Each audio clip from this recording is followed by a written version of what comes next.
សូមជូនរឿង Beauty and the Beast ធីតាសម្រស់និងសត្វបិសាចនៅក្នុងភូមិដ៏ស្រស់ស្អាតមួយមានក្មេងស្រីឈ្មោះ Belle នាងមានសម្រស់ដ៏ល្អស្រស់ប៉ុន្តែអ្វីដែលចំណង់ចំណូលសម្រាប់នាងជាងគេបំផុតគឺការចូលចិត្តអានសៀវភៅនាងរស់នៅជាមួយឪពុកដែលជាអ្នកពាណិជ្ជករម្នាក់ហើយតែងតែបង្កើតគ្រឿងប្រើប្រាស់ថ្មីៗជារៀងរាល់ថ្ងៃពាណិជ្ជករមានកូនស្រី3នាក់ដែលម្នាក់ទៀតមានភាពអន្ទះសារពីសុភមង្គលនិងទ្រព្យសម្បត្តិខណៈដែលបេឡាមានបេះដូងសុទ្ធសាធនិងចូលចិត្តសៀវភៅកូនស្រីទាំងពីរច្បងតែងតែមានអារម្មណ៍ថាបេឡាមិនសូវទាក់ទាញព្រោះនាងមិនចាប់អារម្មណ៍លើសម្លៀកបំពាក់ដូចពួកគេកូនស្រីទី1 Belle អ្នកសម្រេចចិត្តមិនសំអាងសម្ដីស្រស់ស្អាតម្ដងអីមិនចង់រកស្វាមីដែលមានទ្រព្យមែនទេ Belle ខ្ញុំមិនបានគិតពីទ្រព្យសម្បត្តិទេខ្ញុំស្រឡាញ់ការអានសៀវភៅនិងស្វែងយល់អំពីពិភពលោកកូនស្រីទី2អូ Belle គឺអាចនឹងរស់នៅជាមួយសៀវភៅជាងបុរសម្នាក់ពាណិជ្ជករបានស្នើសុំឲ្យកូនស្រីទាំងអស់មានភាពអត់ធ្មត់និងលើកលែងបេឡាពាណិជ្ជករ Belle មានបេះដូងល្អជាងមានសម្លៀកបំពាក់ថ្លៃអ្នកទាំងពីរគួរតែរំភើបជាមួយនាង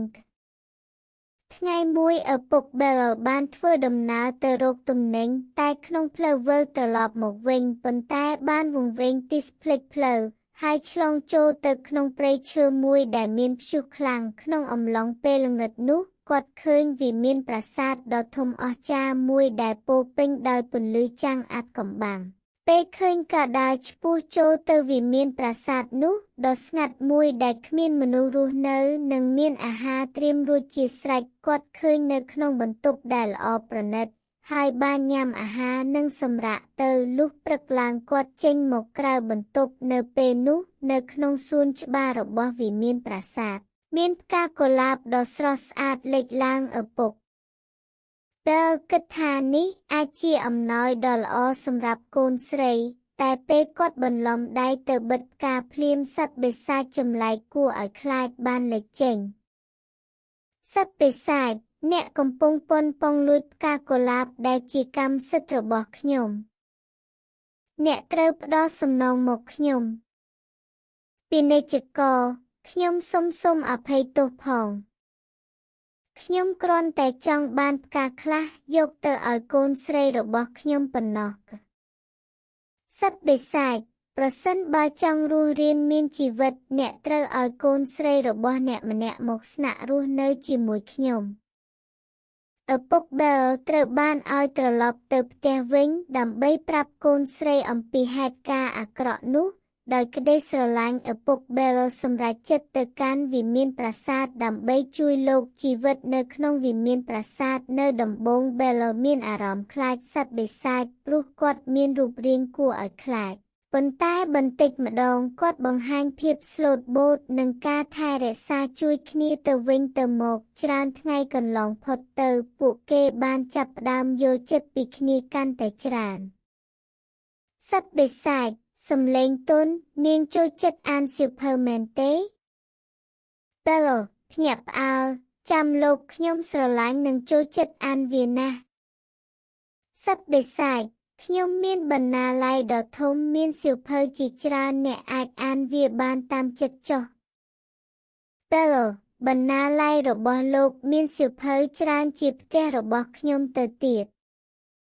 Belle បានឃើញទឹកចិត្តល្អដ៏ពិតប្រាកដរបស់សត្វបិសាចពួកគេបានចាប់ផ្ដើមជែកគ្នានិងរីករាយដាក់នៅជាមួយគ្នាជារៀងរាល់ថ្ងៃមួយសត្វបិសាចឲ្យ Belle ទៅលេងឪពុកវិញតែពេលនាងទៅដល់ភូមិប្រជាជនបានឃើញថានាងរស់នៅជាមួយសត្វបិសាចហើយពួកគេជាច្រើនបានជំរុញឲ្យមានការប្រយុទ្ធកាំបិតដាវលំពែងដើម្បីទៅបំផ្លាញវិមានប្រាសាទនោះការវាយប្រហារសត្វបិសាចបន្ទាប់ពី Belle បានចេញពីផ្ទះត្រឡប់មកវិមានប្រាសាទវិញ ហើយបានប្រាប់អ្នកភូមិថាសត្វបិសាចមិនមែនជាមនុស្សអាក្រក់ទេប្រជាជនក្នុងភូមិមិនបានស្ដាប់ជឿក្នុងការទទួលស្គាល់ថាពិតទេពួកគេត្រូវបាននាំកលយុទ្ធទៅវិមានប្រាសាទរបស់សត្វបិសាច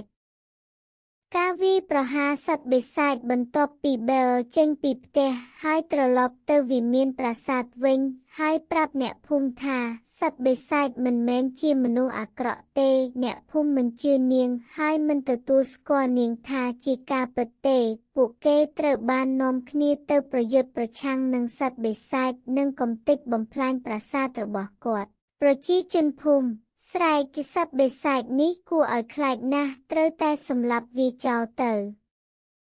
បែលស្រែកទេគាត់មិនមែនជាមនុស្សអាក្រក់ទេ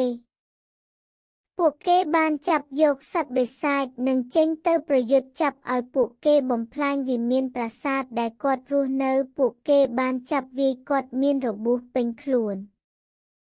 សត្វបិសាចពេលត្រូវចាប់ទៅសុំទោសកុំធ្វើបាបខ្ញុំជាមនុស្សល្អទេប្រជាជនអ្នកគួរត្រូវបានគេកាត់ទោសប្រហារជីវិតហើយ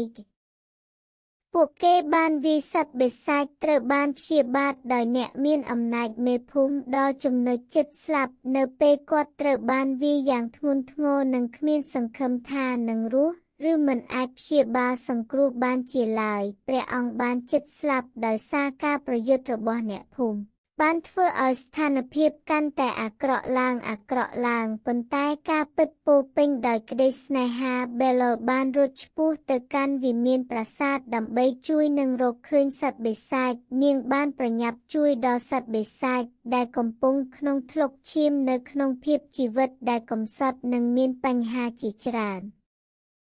បែលខ្ញុំមិនអាចបោះបង់អ្នកចោលទេការផ្លាស់ប្ដូរទៅជាព្រះអង្គដោយស្នេហារបស់បែលអំពើនេះបានធ្វើឲ្យសត្វបិសាចផ្លាស់ប្ដូរទៅជាព្រះអង្គស្រស់សង្ហាភ្លាមដោយសារដំណក់ទឹកភ្នែកបែលធ្លាក់មកលើគាត់ព្រះអង្គសំឡេងថ្មីក្បែលនាងបានផ្ដល់ជីវិតថ្មីឲ្យបងបែលភ្នែកភ្លឺចាំងគឺមិនខុសពីអ្វីដែលអូនបានឃើញនៅក្នុងចិត្តបងអូនស្រឡាញ់បងព្រះអង្គបងក៏ស្រឡាញ់អូនសូមអរគុណសម្រាប់ការអភ័យទោសបងមិនអាចសម្រេចបានការសង្ឃឹមទេប្រសិនបើគ្មានអូនបែលមិនមែនទេនេះគឺជាស្នេហាពិតប្រាកដបន្ទាប់ពីពួកគេបានរៀបការនៅក្នុងវិមានប្រាសាទពោរពេញដោយផ្កាស្រស់ស្អាតពួកគេចាប់ផ្ដើមជីវិតថ្មីដែលពោរពេញដោយស្នេហានិងសេចក្តីសុខពួកគេមានពេលវេលាដ៏សប្បាយស្រួលជាមួយគ្នាបែលនៅកន្លែងនេះអូនមិនមានអ្វីសោះទេប៉ុន្តែមានតែស្នេហារបស់បងគឺគ្រប់គ្រាន់ហើយព្រះអង្គកាន់ដៃបែលក្បូងផងដែរនឹងអនុវត្តសិទ្ធិធម៌និងសម្ដែងការថែរក្សាដល់អូនរៀងរាល់ថ្ងៃពួកគេបានរៀបការជាដំណើរនិងរៀបចំឲ្យមានការចង់បំណងដ៏ខ្ពង់ខ្ពស់ការរស់នៅដោយសុភមង្គលពួកគេបានរួមចំណែកក្នុងការថែរក្សាវិមានប្រាសាទនិងការអភិវឌ្ឍសង្គមបែលទទួលបានសេចក្តីសុខក្នុងការអានសៀវភៅនិងការចូលរួមប្រជែងក្នុងការសរសេរផ្សាយការសិក្សាខណៈព្រះអង្គបានគាំទ្រក្នុងការអភិវឌ្ឍតំបន់ពួកគេបានធ្វើសកម្មភាពដ៏អស្ចារ្យជាមួយគ្នានៅក្នុងវិមានប្រាសាទមានការរៀបរាប់ភាពសម្រេចការរស់នៅដ៏សុភមង្គលនិងការពង្រឹងទំនាក់ទំនងជាមួយអ្នកផ្សេងទៀតក្នុងជីវិតដែលពោរពេញទៅដោយការយកចិត្តទុកដាក់និងការទទួលយកភាពខុសគ្នាពួកគេបានរស់នៅក្នុងសុភមង្គលជាមួយគ្នាជាយូរអង្វែងដូចជាព្រះអង្គនិងបែលទាំងពីរបានស្នេហាឲ្យគ្នាទៅឈានដល់វប្បធម៌ដែលមានសេចក្តីសុខនិងនៅក្នុងការចាប់ផ្ដើមថ្មីនេះពួកគេបានរៀបការជាមួយគ្នាហើយរស់នៅដោយសុភមង្គលអស់កលឹបជានិច្ច